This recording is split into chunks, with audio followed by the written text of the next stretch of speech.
Welcome to the Blue Rush Players Lounge. Brandon London hanging out with Giants corner. Second year corner now. You're a big boy now. Yeah, big boy. Dru Phillips, what's going on, man? Not much, man. Just chilling, man. Just having a good time. Glad to be here, man. Fresh from workouts. But before we start getting into like workouts and you looking ahead to OTAs in the season, you've been a busy man this offseason. So what have you been up to? And you glad to be back full time and back in the swing of things? Yeah, man. It's been a good time, just first off season. Yeah. First time off from ball in a while. You're in college, it's summer goes too. So it's been fun. Went a couple trips, went out the country, St. Lucia. Okay. Just traveling back and forth home. I was in Texas. Just came from Derby last week. That was really fun. That was my first Derby doing it the right way. Yeah. And it was a blast, man. I saw the picture, you leaning back. You had the custom suit with the Dru ski in it. Yeah. Where would you say your outfit would rank amongst some of the other people's fits and suits that you saw? I don't know, man. I felt good. Be fresh. You feel good. It was one of them things where I walked around, I was like, I did a good job. You okay? All right. I did it with this one. I was up there. Well, I guess what stood out about that, the Kentucky Derby? Like, you have, obviously you had a good time, but probably like a new experience for you, I would say. Like, what kind of stood out about that time there? Yeah, it was especially me being the guy that grew up in Kentucky. Okay. And then I went to school there, and you go there and you do it the right way. You're up in the stands, and I'm hanging off all my friends I've grown up with, and we just went back, had a good time. And Derby's one thing. You're not going to see anything else like it. Like, go there, look at horses, just meet new people, and you get to see a lot of my teammates and guys from around the league too. So it was a really good time. Wan'Dale Robinson, another Kentucky guy, was he went viral hanging out with Jackson Dart. Did you get a chance to see your new quarterback or one of your new quarterbacks? Yeah. No, I missed him, man. I wish I seen him there. Yeah. I kind of was scoping out. I heard people talking, but I see him in about a week or so. But I ran to Wan'Dale and whatnot, so it was fun. You got to see those guys. So you got to see him, obviously, but you saw him already because you guys reported, about a week or 2 weeks ago. What's that been like, being back in the building, seeing the boys? It's a new vibe. It's a fresh air, especially you finish that rookie year and you're back now, you restart, you're at the base level now. So figuring it all out. But at the end of the day, I miss the guys. I was hanging out with Michael in there. I'm just talking all day, just hanging out, just talking ball and just catching up. It's been good so far. The vibe's different this time around, I guess, at the beginning of workouts. I mean, it's one thing coming in as a rookie. You're trying to learn where the cafeteria is, let alone where your locker is. Yeah. I guess now that you've had a year under your belt, how much have you grown, or what's different for you going into the building or reporting this year compared to last year? Yeah, it's so different. I mean, like the building this time last year for me to now, I mean, like you said, last year I didn't know what I was doing. I didn't know where anything was. You're lost, but you're trying to find your way. You're young. I'm just trying to follow the right way. But now I've seen it for a year, and I can walk in there. It's a little easier, but you adapt to it, and it's been fun. Just kind of.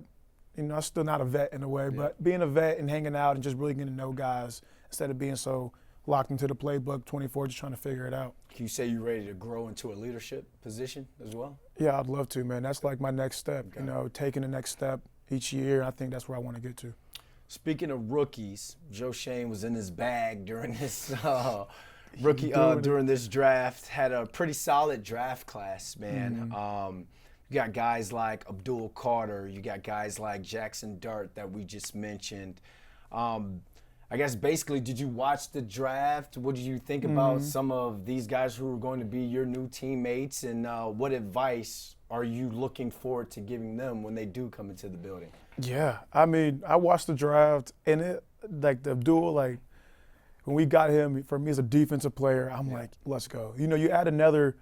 I think one of the best players in the draft, probably the best player overall as a defensive player, and to add him to our unit, let them boys go hunt and let us cover in the back end, that's what you want as a defensive player. And then we got our quarterback too later on, and it's been cool to see how it all unfolded in a year out. And when they come in, we'll spit some advice, talk if they need anything, but I'm just happy to bring them in, just let them join this family that we got. You got vet quarterbacks like Russell Wilson and Jameis Winston in the building. What have they been like, and what's been some of their advice already to some of the younger guys and some of, I guess, new faces to them with y'all being new teammates? Mm-hmm. And it's cool. Like, I grew up watching these guys. Russell he's been that guy. Yeah, James yeah. has been that guy. Yeah. So to be in that locker room and live with them in a way, and, you know, they do things the right way. They've been here for this long for a reason. So, you know, it's almost every day they're setting an example. You got them both doing extra work and just being good people around the facility. So,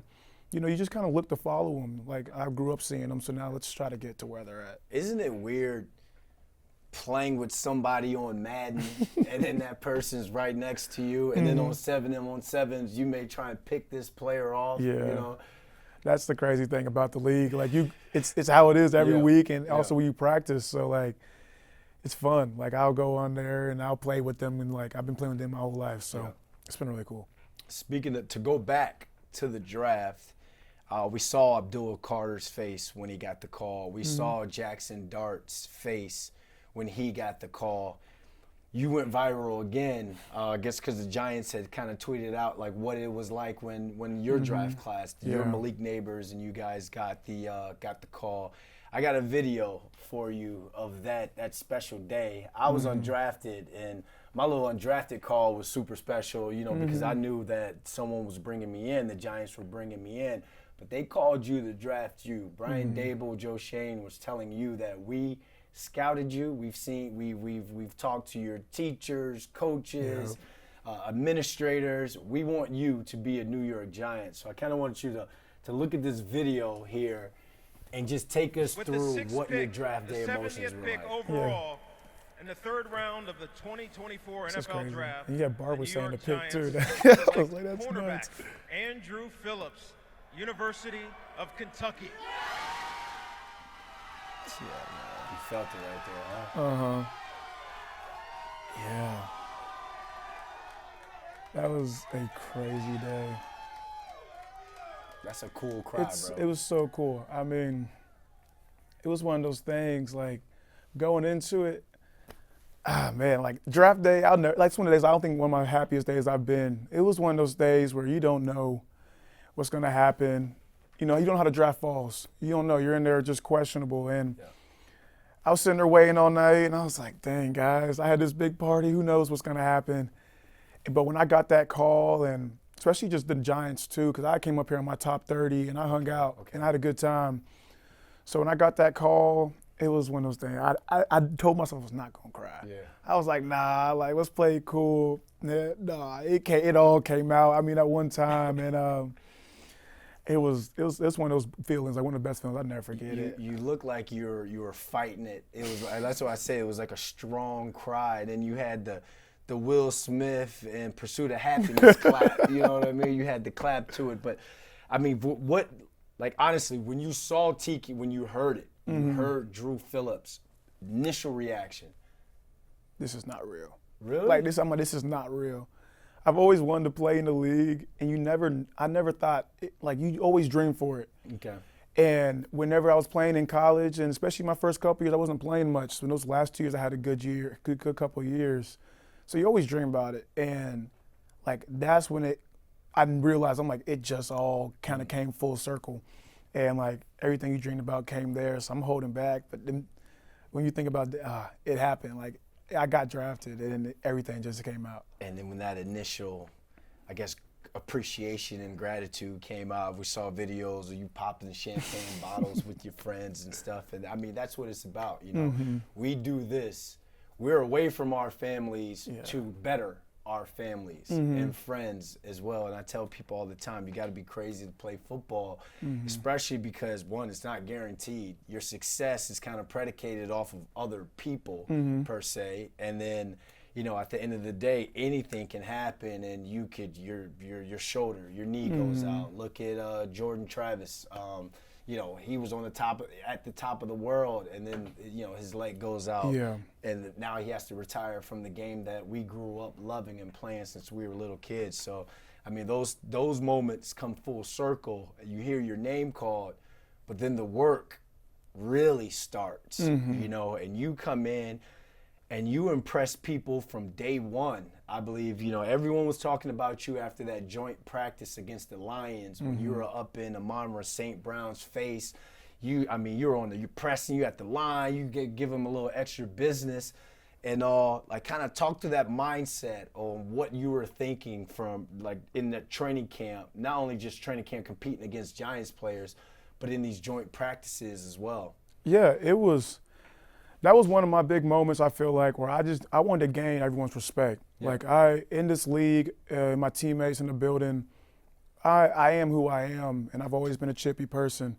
And so to go out there, I was like, I'm going to show it today.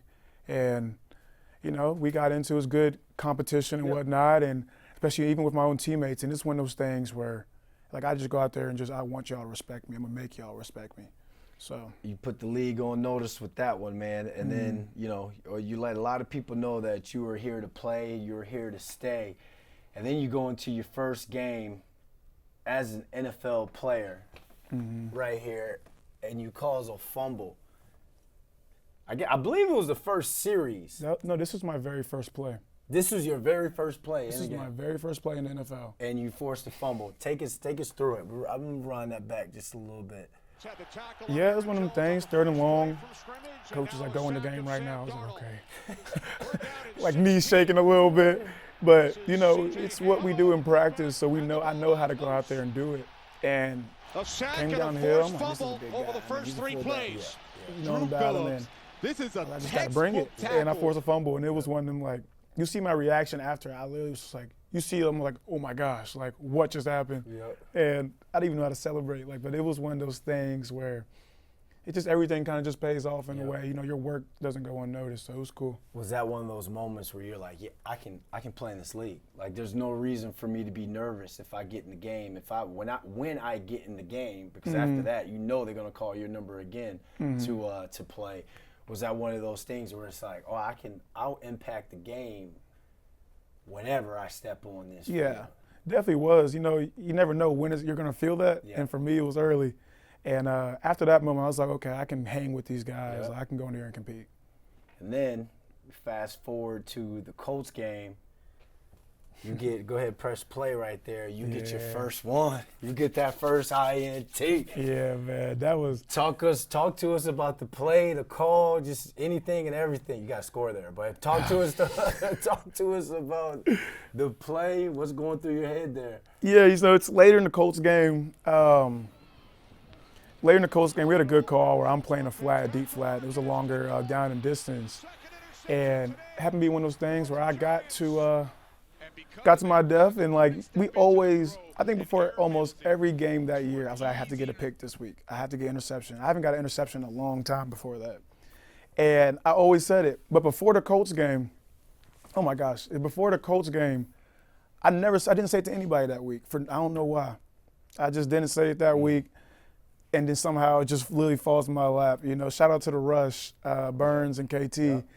And especially to get on Flacco, another guy I've grown up watching. I was like, this is awesome. And then I caught it. I'm like, I heard people on the sideline talking about go down because it was late in the game. It was late in the game and whatnot. And I was like, shoot. I just kept running. I was trying to score it. I didn't hear you, Coach. My bad. And it was one of those cool moments because I didn't have a pick all of college. And then I get here and I got it in my first season. That was really cool. And at the time, there were people upset that you guys won that game because they wanted to tank. But try telling Dru Phillips to drop that interception so you can get the number 1 pick in the draft. It would not happen. That thing is not going down like that. All right, full circle moment, man, because we talked about, we just went over your rookie year a little bit. We talked about the draft. Now you guys are back into it. Coming in, new mindset, new faces. Joe Schoen spent $98 million on Javon Holland and Paulson Adebo to shore up that back end in the secondary, and then he goes out and he drafts Abdul Carter. What's that? What's the conversations like within the defense? This 2 weeks you guys have been together. I mean, the conversation, I feel like it's been like on paper, our defense it's loaded from top to bottom, especially adding Javon and Debo. And it's one of those things where it's like they are building this up for us. Defense, we want to be a strong suit in everything in a way. As a defense, you want to be dominant. And Joe set it up great that we can do that. They brought the right pieces in, and it's good people to have around. When you bring in Vaughn and Debo, they're older, they're vet players, and so they bring more leadership to us. And then you draft some studs in the draft. And so now it's kind of things like, okay, we have the guys to go do it now. They've built this up for us, so let's go do it now. It may be crazy to say, but do you think that now Joe has kind of added a pressure on you guys to go out there and be a no-fly zone type secondary? I wouldn't say there was a pressure built up. I don't think it'd be pressure, but he's brought in everybody where now it's just like it's time. Yeah. Like it's time to go do it. Tay Banks going into his third year. Mm-hmm. What has he been like? The 2 weeks he's been back, and you think he's primed to have a breakout season? Tay's been working hard, man. Yeah. Me and Tay, we keep up, especially in the offseason and stuff. And a lot of guys, you take a couple months off to get to working. I don't think Tay took much time off at all. He got straight to it, and you can tell it's a different Tay this year. And I want people to realize, like, he's working and he's getting it so much better in every aspect, and he realizes what's on the table. So, I'm proud of him from only knowing him from a year and seeing how he's grown so far. And, I think it's going to be a good year for him. He took a lot of heat last season, but do you think it is one of those things where you have to go through it to grow through it? Mm-hmm.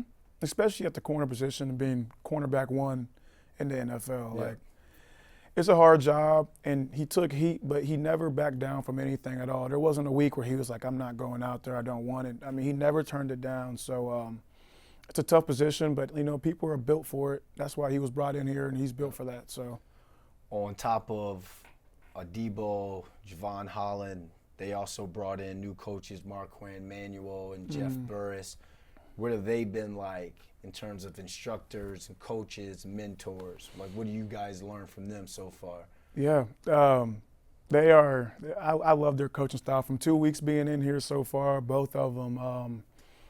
Man, M too. He's that guy. He's lived in the league. He was a great player in this league as well, and his coaching style, it's so into it, and he brings a little bit of an old school vibe, but he can speak to us and get us all paying attention to what he's saying, and from what it seems like so far, I really like the way he's coaching. A lot of news or a lot of noise has been made off of Abdul Carter wanting to unretire Lawrence Taylor and Phil Simms' number. I'm ready to jump on a soapbox or an apple box for this kid and be like, this is not disrespect at all. This is a kid who you drafted at the third pick to come in and change the trajectory of this franchise, this organization. So I have no problem with what he did. I'm mad he got out, but I have no problem with what he did. How do you think, how does the new generation come in and pay their respects or homage to the older generation without, I guess, disrespecting them, as some would say? That's not the language, but just as some of the noise is saying. Yeah, it's one of those things where I see everything that's going on with it, but I think it's a respect. You don't just go pick 56. You do it because you look up to this guy and you want to kind of follow in those steps. And I see the respect he's putting out there towards it, and I think it's cool in a way. And he'll get his number, man. But it'll work out in that way, and he'll get his number. He'll make his own legacy from it. Yeah, I think it's going to be great watching this kid play, man. And I'm really excited to see what you guys have in the defensive line that has Dexter Lawrence, Brian Burns, Kayvon Thibodeau, now Abdul Carter. It's just you're going to be sitting back there sitting on routes, ready to jump them things because quarterback's not going to have much time.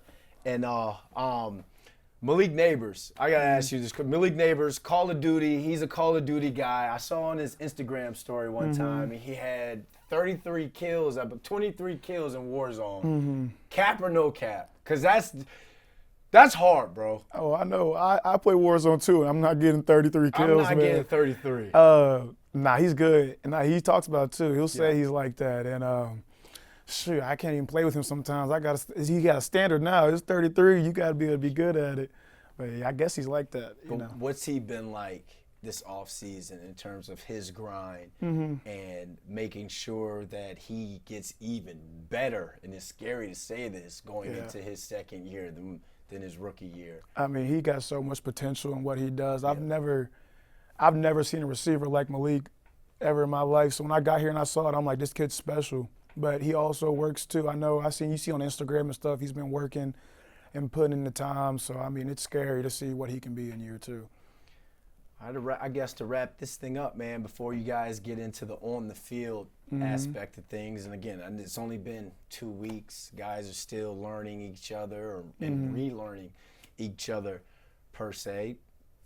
What can we expect? What can fans expect from the 2025 New York Giants? I think it's a brand new team, man. You had the most expectations going into it, and we just ask everybody follows us too, because I mean we're expecting to do the most with it. And you know, last year was a little bit of a blender, but you know you learn from those type of things, so it won't happen again. Not gonna happen again. You said not on our watch. Not on our watch. No shot. But that's the best part about football, man. I feel like, and like just best part about being an athlete, because it's not like you can't flush the season before, because obviously there's Googles and there's Wikipedia, but in our mindset we flush it. Yeah. We take what we can take from it to use it as motivation, inspiration to get better. But with all the other noise and all the other nonsense, we just flush it and we get back at it. And it's like we're all 0-0. Yeah. We're all 0-0. No one's won a game. No one's done anything yet. So, man, I'm loving it, man. Can't wait to see you guys out at OTAs. Appreciate you coming in and hanging out with us. No problem, And man. good luck this year, man. Thank you, man. No problem.